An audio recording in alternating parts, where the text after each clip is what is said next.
ఈ దొంగలిద్దరూ ఎంత తెలివైన వాళ్ళంటే డబ్బుని దొంగతనం చేసి తీసుకువెళ్లడానికి ఏకంగా డబ్బు కట్టల్ని ఈ అమ్మాయి శరీరం పైన అతికించేస్తారు. ఈ అబ్బాయి ఆ అమ్మాయి శరీరం పైన డబ్బు కట్టల్ని పెట్టి ప్లాస్టర్ తో అతికించేస్తాడు. ఆ తరువాత వీళ్ళిద్దరూ రెడీ అయ్యి ఎయిర్పోర్ట్ కి వెళ్తారు. ఎందుకంటే వీళ్ళు ఈ డబ్బులు తీసుకుని ఈ దేశాన్ని వదిలేసి పారిపోవాలని అనుకుంటారు. వీళ్ళ ప్లాన్ ప్రకారం ఈ అమ్మాయి ప్రెగ్నెంట్ లాగా వెళ్తుంది. ఈ అబ్బాయి ఏమో వేరుగా వెళ్తాడు. ఒకరికి ఒకరు తెలియనట్లు బిహేవ్ చేస్తూ ఉంటారు.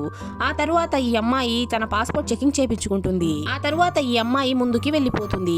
మరోవైపు ఈ అబ్బాయి పాస్పోర్ట్ ని చెక్ చేపిస్తూ ఉంటే పోలీసులు అతన్ని ఆపేస్తారు. దాంతో ఈ అమ్మాయి అతని వైపు చూసి ఇంకా దొరికిపోతామేమో అని అనుకుంటుంది. కానీ కొద్దిసేపటి తరువాత పోలీసులు అతన్ని వదిలేస్తారు. ఆ తరువాత ఈ అమ్మాయి తన బ్యాగ్ ని మిషన్ లో పెట్టి తను కూడా మిషన్ ని క్రాస్ చేస్తుంది. ఎప్పుడైతే ఈ అమ్మాయి మిషన్ ని క్రాస్ చేస్తుందో మిషన్ లో సౌండ్స్ వస్తాయి. దాంతో ఇది చూసిన ఈ అబ్బాయి చాలా భయపడిపోతాడు. సెక్యూరిటీ గార్డ్ ఈ అమ్మాయిని మెడలో ఉన్న చైన్ ని తీసేసి మిషన్ ని క్రాస్ చేయమని చెప్తుంది. దాంతో ఈ అమ్మాయి తన చైన్ తీసేసి క్రాస్ చేస్తే మిషన్ లో ఎలాంటి సౌండ్ రాదు. దాంతో వీళ్ళిద్దరూ ఒకరినొకరు చూసుకుని నవ్వి ఈజీగా అక్కడ నుంచి ఎస్కేప్ అయిపోతారు. వీడియో నచ్చినట్లయితే లైక్ చేసి ఛానల్ ని సబ్స్క్రైబ్ చేసుకోండి.